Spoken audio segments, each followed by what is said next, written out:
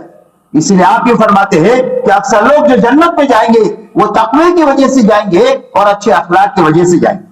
اور آپ نے اخلاق کا خلاصہ 4 باتوں میں بیان فرمایا. فرمایا جو تمہارے ساتھ برائی کرے اس کے ساتھ بھلائی کرو, جو تمہارے ساتھ رشتہ داری کو توڑے اس کے ساتھ رشتہ داری کو جوڑو, جو تمہارے پر ظلم و زیادتی کرے اس کو معاف کرو, اور جو تم کو کبھی چائے پانی کا نہ پوچھے اس کو کھلاؤ پلاؤ. آپ کی پوری زندگی آپ کو اسی کا نمونہ ملے گی. آپ نے اپنی زندگی میں کسی سے بدلہ نہیں لیا. آپ مکہ میں جب 8 ہجری میں داخل ہوئے ہیں تو مکہ میں وہ لوگ موجود ہیں جنہوں نے آپ کے راستے میں کانٹے بچھائے تھے, آپ کے اوپر اونٹ کی ہوش ڈالی تھی, آپ کی بیٹی حضرت زینب کو نیزہ مارا تھا. یہ سارے لوگ موجود تھے لیکن آپ نے کسی سے بدلہ نہیں لیا. آپ نے فرمایا میں تمہارے ساتھ وہ معاملہ کروں گا جو میرے بھائی یوسف نے اپنے بھائیوں کے ساتھ کیا. جن بھائیوں نے کنویں میں ڈالا تھا حضرت یوسف علیہ السلام کو اور بازار میں بیچے گئے اور جیل کی سزا کاٹنے پڑی, جب یہ بھوکے ننگے آئے ہیں تو آپ نے یہ فرمایا لا تثریب علیکم اليوم, کوئی تمہارے پر لعن تان نہیں, جاؤ اللہ تمہیں معاف کرے, ہم نے تمہیں معاف کر. مکہ والوں کو آپ نے فرمایا جاؤ سارے تم آزاد ہو. یہ کہتے ہیں کہ ہمیں ایسا لگ رہا تھا کہ ہم اپنے قبروں سے اٹھے اور ہمیں نئی زندگی ملی. تو محمد صلی اللہ علیہ وسلم یہ زندگی لے کر آئے اور آپ نے اپنی زندگی میں کبھی کسی سے کوئی چیز نہیں چاہی. آپ نے اعلان کر دیا ما اسألکم علیہ من اجر, تم سے ہم کچھ بھی نہیں چاہتے, ہم تو اللہ سے لیں گے. اس لیے ہم کسی کے ساتھ بھلائی کریں گے تو کیا کہیں گے, فرمایا ہم کو کسی سے کچھ نہیں لینا ہے, ہم تو صرف اللہ کو چاہتے ہیں اور آخرت کو چاہتے ہیں. میرے دوستو اللہ کی طرف سے ہر ایمان والے مرد سے اور ہر ایمان والی عورت سے اس زندگی کا مطالبہ ہے, اور قبر میں اس زندگی کو دیکھا جائے گا, اور قیامت کے دن محمد صلی اللہ علیہ وسلم کی زندگی ایک طرف ہوگی, ہر ایک کی زندگی کو ان سے ملایا جائے گا. جس کی زندگی محمد صلی اللہ علیہ وسلم کی زندگی سے میل کھائے گی اس کا بھاؤ ملے گا, اور جس کی زندگی محمد صلی اللہ علیہ وسلم کی زندگی سے ہٹی ہوئی ہوگی وہ زندگی آدمی کے منہ پر مار دی جائے. اس لیے دعوت اور تبلیغ کی محنت اس بات کی ہے کہ یہ مبارک زندگی ہمارے اندر آئے, ہمارے گھرانے میں آئے, ہماری عورتوں اور بچوں میں آئے, اور پوری امت میں آئے, اور ساری انسانیت میں آئے. اس لیے یہ محنت ہے, اس لیے کہ اللہ نے دنیا کو دارالاسباب بنایا ہے. یہاں ہر کام کے لیے اللہ نے سبب بنایا. آپ کو روزی چاہیے تو محنت کرو, آپ کو پھل چاہے تو کھیتی کرو, اولاد چاہے تو شادی کرو, ایسا ہی زندگی چاہیے تو اس زندگی کے لیے محنت کرو. اب اس کے لیے کیا محنت ہے, کہ اس کے لیے محنت جو ہے یہ دعوت کی مبارک محنت ہے کہ ہر ایک مرد اور ہر ایک عورت اس بات کی محنت کرے کہ یہ زندگی میرے اندر میں آئے اور پوری امت کے اندر میں یہ زندگی آئے. اسی لیے حضور صلی اللہ علیہ وسلم نے پوری امت کو اس زندگی پر کھڑا کیا, اور اس کو حاصل کرنے کے لیے اور پوری دنیا میں پھیلانے کے لیے آپ نے ان کو محنت پر کھڑا کیا. مرد بھی محنت پر تھے, عورتیں بھی محنت پر تھی, جوان بھی محنت پر تھے, بوڑھے بھی محنت پر تھے. اور محنت کے معنی یہ ہے کہ ہر ایک مرد اور عورت اپنی جان مال کے لگانے کی ترتیب صحیح کر دے. محنت کے کیا معنی, محنت کے معنی یہ ہے کہ جان مال ہم وہاں لگائے جہاں لگانے کے لیے محمد صلی اللہ علیہ وسلم نے بتلایا ہے. اس لیے آپ نے اس امت کی جان مال کے لگانے کی جو ترتیب قائم کیا تھا کہ ہر ایک ایمان والے کی جان مال ایک تو اللہ کے کلمے کو سیکھنے پر لگے اور اس کو پھیلانے پر لگے. کلمے کو سیکھے اور کلمے کو پھیلائے, اس پر اپنی جان مال لگائے, اور اپنی جان مال کو مخلوق خدا کی خدمت پر لگائے. یتیموں پر, بیواؤں پر, مسکینوں پر, فقراء پر, محتاجوں پر, بیماروں پر, مدیونین کے اوپر, اور میں جو جس لائن کا حاجت مند ہے اس پر اپنی جان مال لگا کر کے ان کے ساتھ اخلاق کا معاملہ کرنا. اور بھئی اپنی ضرورت بھی ہے, ان ضرورتوں میں بھی بقدر ضرورت لگانا, اسراف سے بچتے ہوئے لگانا. اس لیے کہ اسراف کی تو کوئی حد نہیں ہے. اسراف کی مثال کہتے ہیں آگ کی ہے. آگ میں کتنا بھی لکڑی آپ ڈالیں گے وہ سب کو جلا جائے گی, اس کا پیٹ ہی نہیں بھرے گا. آپ کے پورے ملک کی لکڑی ڈالو تو سب کو جلا دے گا, بولے اور لاؤ. فرمایا ایسا اسراف ہے, خواہشات ہے, فضول خرچی ہے. فرمایا اس کی کوئی حد ہی نہیں. حاجت کی حد ہے کہ بھئی بھوک لگی ہے, 2 روٹی ہے, 50 گرام 100 گرام چاول ہے, کا ضرورت پوری ہو جائے گی. اور خواہش کی کوئی حد نہیں ہے. 100 قسم کا کھانا دسترخوان پر لگا ہوا ہے, 3 گھنٹے تک جگالی کیا بیٹھ کر, پھر یہ کہہ کر اٹھتا ہے کہ بھئی فلانی قسم نہیں ہوئی, وہ ہوتی تو پیٹ بھرتا. خواہش کی کوئی حد ہی نہیں ہے. اس لیے اپنی زندگیوں کو ان بنیادوں پر لانا اس کی محنت دعوت اور تبلیغ کے ذریعے سے. اب اس کے لیے کیا راستہ ہے, اس کے لیے راستہ یہ ہے کہ ہر مرد اللہ کے راستے میں 4 مہینہ لگا کر کے اپنی زندگی کا رخ صحیح کرے. آج دلوں کا رخ مال کی طرف ہے, اعمال کی طرف نہیں ہے. اس لیے مال کی لالچ میں حکم ہم توڑ دیتے ہیں, اس لیے کہ دلوں کا رخ مال کی طرف ہے. آج ہماری 24 گھنٹے کی فکر ہو جائے دعوت کی, کہ اللہ کا کلمہ دنیا میں پھیلے، ہم سارے کام کریں گے لیکن دعوت کی فکر کے ساتھ کریں گے۔ اس کے لیے مرد اللہ کے راستے میں 4 مہینہ لگا کر کے دن بھر محنت کریں اور رات کا اچھا وقت اللہ کے سامنے کھڑے ہو کر دعاؤں میں اور اللہ کے سامنے آنسو بہانے میں لگا، پھر 4 مہینہ لگانے کے بعد واپس آ جائے۔ اب گھر میں بھائی ہے تو بھائی کو بھیجے، بھائی واپس آ گیا تو بیٹا ہے تو بیٹے کو بھیجے، گھر میں جتنے مرد ہیں وہ سب باری باری 4 مہینہ لگائے اور اس کے بعد واپس آ کر اپنے گھر کاروبار میں دین اور دین کی محنت کے ساتھ رہے۔ اس لیے کہ اسلام میں ملک پرا بھی نہیں ہے، اسلام میں نفسانیت بھی نہیں ہے، نفسانیت بھی غیروں کا طریقہ ہے اور رہبانیت بھی غیروں کا طریقہ ہے۔ اسلام ان دونوں کے بیچ کا راستہ ہے کہ ہر ایمان والے کی گھریلو زندگی ہو، کاروباری زندگی ہو، لیکن دین کے ساتھ ہو اور دین کی محنت کے ساتھ ہو۔ اس لیے یہ اللہ کے راستے میں نکل کر محنت کرے، واپس آنے کے بعد مقامی محنت کرے۔ ہماری عورتیں بھی اللہ کے دین کے لیے مددگار ہو، یہ سب سے پہلا ان کا کام ہے۔ دوسرا ان کا کام یہ ہے کہ یہ اپنے گھروں میں نماز کی فضا بنائے کہ گھر کے اندر میں نماز کا وقت ہو گیا، اذان ہو گئی، اب سارے کام چھوڑ کر کے سب سے پہلے نماز کی فضا بنائے۔ اپنی نماز کے اندر میں فضائل کا استحضار لائیں، اپنی نماز کے اندر میں مسائل والا علم لائیں اور اپنی نماز میں اللہ والا دھیان لائیں اور اپنی نماز میں اللہ کو راضی کرنے والی نیت لائے۔ یہ 5 باتیں محنت کر کے اپنی نماز میں لائیں گے تو یہ نماز ہماری زندگیوں کو بنا دے۔ اسی کے ساتھ میں اپنے گھر میں 7 سال کی بچی اور بچے سے لے کر 100 سال تک گھر میں جتنے ہیں وہ سارے نمازی ہو، ایسی نماز کی گھر کے اندر میں فضا بنانا۔ ہمارا گھر صرف گیسٹ ہاؤس نہیں ہونا چاہیے یا ریسٹورینٹ نہیں ہونا چاہیے کہ کھائے نکل گئے اور سوئے نکل گئے، بلکہ ہمارے گھر میں دعوت کی فضا ہو، ہمارے گھر میں عبادت کی فضا ہو کہ سارے نمازی ہو۔ مرد مسجدوں میں نماز پڑھیں اور عورتیں اور بچیاں اپنے گھر کے اندر میں نماز پڑھیں، اور اسی کے ساتھ میں اپنے گھر میں مدرسہ ہو۔ ہمارا گھر درسگاہ ہونا چاہیے دین کے سیکھنے کے لیے۔ حضور صلی اللہ علیہ وسلم کے زمانے میں مرد اللہ کے راستے میں جا کر مسجد میں جا کر دین کو سیکھ کر آتے تھے اور اپنے گھر میں عورتوں اور بچوں کو سکھا دیتے تھے۔ اس لیے ہمارے گھر میں تعلیم کا حلقہ ہو جس میں فضائل کی تعلیم ہو، جتنا بشاشت ہو، 2 منٹ 4 منٹ 5 منٹ 15 منٹ آدھے گھنٹے تک اس کو لے کر کے جانا ہے۔ فضائل کی تعلیم کے ساتھ میں 6 نمبر کا مذاکرہ بھی ہو اور مسائل اپنے مردوں کے ذریعے سے پوچھ کر کے اپنی پوری زندگی کو علم کی روشنی میں گزارے، اور اسی کے ساتھ میں قرآن پاک کی تلاوت کا اور تسبیحات کا روز ہمارے گھر میں جتنی عورتیں اور مرد ہیں وہ سارے قرآن پاک کی تلاوت کریں، اور جو پڑھے ہوئے نہیں ہیں وہ قرآن پاک کو سیکھیں۔ آج ہمارے ذہنوں میں یہ ہے کہ بچے سیکھیں گے، آج ہمارے ذہنوں میں یہ ہے کہ بچوں کی عمر تو 6 سال ہے تو یہ سیکھے، ہم تو بڑے ہو گئے کیسے سیکھے؟ حالانکہ حضور صلی اللہ علیہ وسلم کے زمانے میں سارے مردوں اور عورتوں نے جو قرآن کو دین کو سیکھا ہے وہ بڑی عمروں میں سیکھا ہے۔ تو جو پڑھے ہوئے ہیں وہ تلاوت کریں، جو پڑھے ہوئے نہیں ہیں وہ قرآن پاک سیکھنا شروع کریں۔ سیکھ لیے تو کام ہو گیا، اور سیکھتے سیکھتے مر گئے تو اللہ پڑھنے والوں کے ساتھ اٹھائیں گے۔ اسی کے ساتھ ہر وقت میں اپنے گھر میں سنت کا ماحول بنانا۔ بہت سارے کام ہیں کہ جس کو عادتاً ہم کرتے ہیں، کھانا کھاتے ہیں، سوتے ہیں، نہاتے ہیں، کپڑے بدلتے ہیں، یہ سارے کام عادتاً ہم بھی کرتے ہیں اور ہمارے گھر کے بچے بھی کرتے ہیں۔ تو جو چیز عادت ہے اس کو عبادت بنانے کا راستہ یہ ہے کہ اس میں سنت طریقہ لانا، اپنے گھروں میں سنت کا ماحول بنانا کہ کھائیں گے تو سنت کے مطابق، سوئیں گے تو سنت کے مطابق، کپڑا بدلیں گے تو سنت کے مطابق، گھر میں داخل ہوں گے تو سنت کے مطابق، نکلیں گے تو سنت کے مطابق، تاکہ ہمارے گھر میں سنت کا ماحول ہو۔ جب سنت کا ماحول ہوگا تو غلط زندگیاں ہمارے گھروں میں نہیں آئی۔